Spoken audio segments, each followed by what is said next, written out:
We are sorry, we never wanted this. Please, Iran, stop. Forgive us.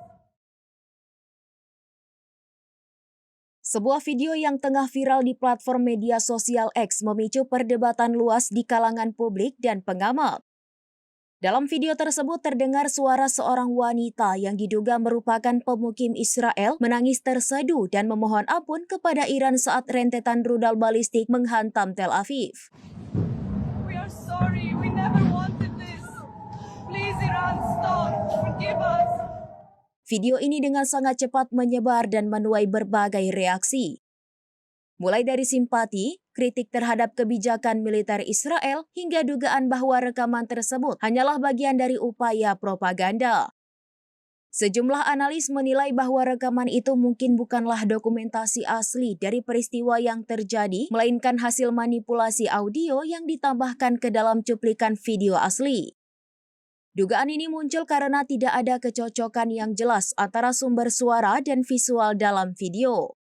Berdasarkan reaksi sekitar hingga ambient sound dinilai tidak sepenuhnya selaras.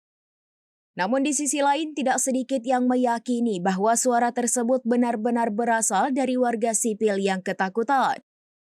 Di mana peristiwa ini mencerminkan kondisi mental warga yang terjebak di tengah konflik berkepanjangan. Serangan rudal skala besar yang diluncurkan Iran beberapa waktu terakhir memang telah membuat sebagian wilayah Israel berada dalam kondisi siaga penuh dan ketakutan massal. Hingga saat ini belum ada klarifikasi resmi dari otoritas Israel terkait keaslian video maupun sumber suara tersebut. Namun penyebaran konten seperti ini berpotensi memperkuat ketegangan sosial dan politik di dalam negeri serta memperlemah daya tahan psikologis publik terhadap ancaman eksternal.